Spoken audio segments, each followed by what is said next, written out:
What's up, internet? My name's Ori. Welcome back to the channel. If you're new here, hit that subscribe button. You like this video, hit that like button, hit that notification bell. You'll never miss a video. You'll never miss a stream. Today we're going over BBCan11 episode number 18. And this was a really good episode. Terrible gameplay, but a really good episode with some controversy that I think we should talk about and go over. So let's start off pretty much at the top of the episode. We start with Daniel walking into, well, even before that, we saw Claudia noticing that there was no sign on the TV in the living room that said nominations today. It just said the Big Brother Canada logo. So they were all like, oh, that's weird. I wonder if they'll change it later. Daniel eventually walks into the pool room, and that's where things start getting real crazy. The lights are flickering, books are falling off the shelves. Anika joins him, and then Hope kind of follows. They tell Hope to kind of barricade the door, and he starts sitting there next to it, kind of holding it shut. And they start pulling pages out of the book, and then they realize that they have to get even more books and more puzzle pieces out of there to kind of finish it. As this is all going on, Ty ends up coming to the door and kind of knocks and pushes a little bit. And when we were watching the dailies, it was like, oh, Ty forced his way in there. No, they let Ty walk in. Same with Santina. She was just kind of like, Hope, will you let me in? And they let Hope in. They let Santina in. Now, these are the two people they were talking about putting on the block this week prior to this happening. And they let them walk right in. They did the same thing with Kuzi when the girls, the girly pops, Claudia, Shania, and Renee went and told Kuzi, like, hey, like, there's something going on down there. Like, they're all in there, but we're not. And they were like, if they let Kuzi in, I'll be really pissed. Well, they let Kuzi in. So it literally was just the girly pops let outside.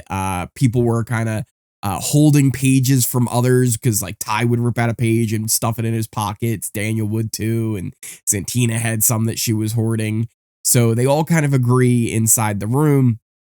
Listen, Daniel was the first one in here. So if it is a power, he should get it. Eventually they solve the puzzle and it just says they're invited, and they're like, invited to what? So another little envelope comes sliding out of the fireplace. And that's when they realize, like, oh, it's not really a power. It was just telling us about something that was going to happen later.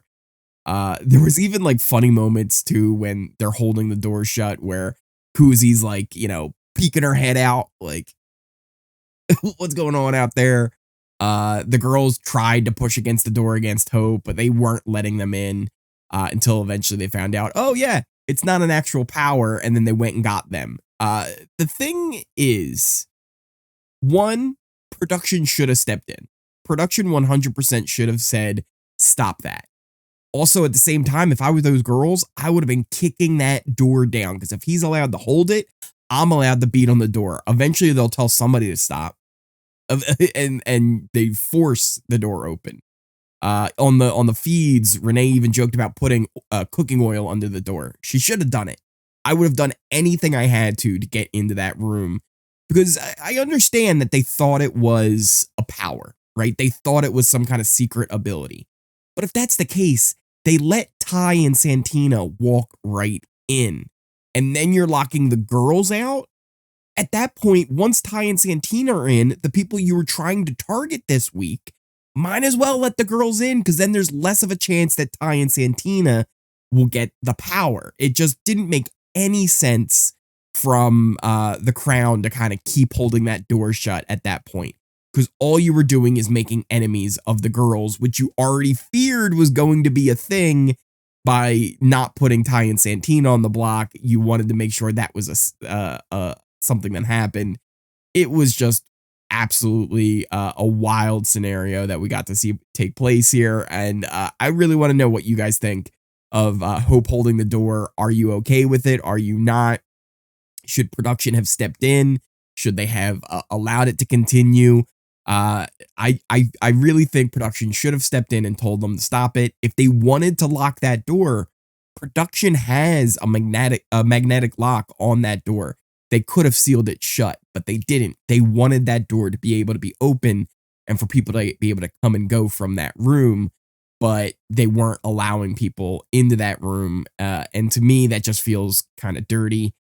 We then also did get the girls kind of confronting them on that, calling it like out, right? Like, if you're in there saying you're trying to play this genuine game and you're not trying to play dirty, what was that? Right? Because that was not playing a genuine game. They call Hope out and they say, listen, like, what do you think John would have said if he was still here? And, you know, they were like, oh, don't guilt trip. It's like, so now you get to be the moral police on what is okay and what's not.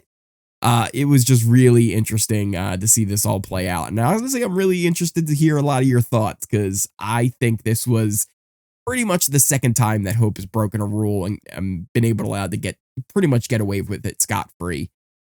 We then move on to the actual dinner, and it's revealed that it's the chain of safety, but with a twist. And we were really curious how this all played out because we knew the end result from the dailies, but we didn't know exactly what happened. So the way it worked was everyone would pass the safety along until we got to 3 left. Those 3 would then compete. So we start the chain off with Kuzi, who was the HOH. She ends up picking Hope. We then saw Hope pass it to Anika. Anika passed it to Daniel. Daniel then passed it to Nene, and then Nene passed it to Claudia, meaning that Renee, Santina, and Ty were the ones that were left over, and they would have to compete to be able to stay in the game. They had this big, like, chandelier with candlesticks. They had a stack from the bottom to the top. They were all color-coded as well. They couldn't move from that starting position unless one of their candles fell and they were retrieving it. They had to be standing in one spot, so that meant they had to turn the whole chandelier every time they wanted to reach one of the arms on the opposite side. So it was a pretty difficult challenge. Fastest one who was able to complete this would gain safety. The other 2 would then be the nominees on the block. Renee went first, and she struggled a little bit with it that we saw. Ty went second. He had some issues, but overall seemed like he did really well. Santina goes last, and they really showed her struggling. She dropped 1, and then when she went around to go get that one that dropped, like, all the other ones she placed started to fall. But in the end, it ended up being Ty that won. Renee actually did worse than Santina, meaning that Renee and Santina were the nominees. They had about 30 minutes to go around the campaign. And we started off with Santina kind of asking Ty, like, listen, do I have your vote? Because if I don't have your vote, like, there's no point in me even trying to campaign. And he's like, I'm just going to go with whatever the house wants. I hate that line. I really do. And then we did see Santina go and pitch to the rest of the crowd saying she was alone in this game. Renee has people that are on her side, like she's not coming after them. And it really is a good pitch. Like, there's no reason why they should have kept Renee over Santina in this situation. I feel like this was actually the wrong move for them. I get they thought that Santina and Ty would kind of link up together and that would be like a power duo. But Santina does not want to work with Ty, like, at all.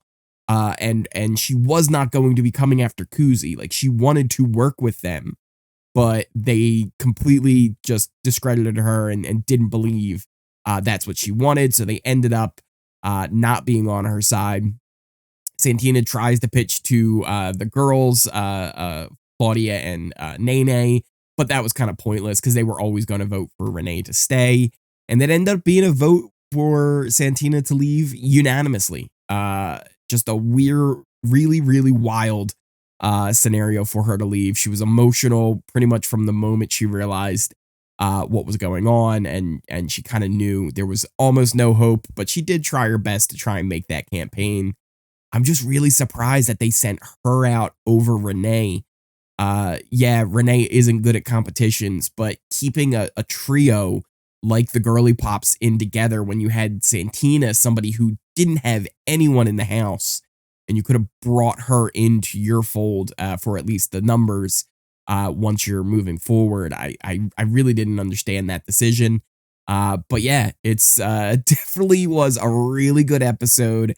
Terrible gameplay, a little bit of controversy in there too. But overall, very entertaining to see it play out. Now, we will get HOH tomorrow along with nominations. I would assume we'll see maybe the veto competition start.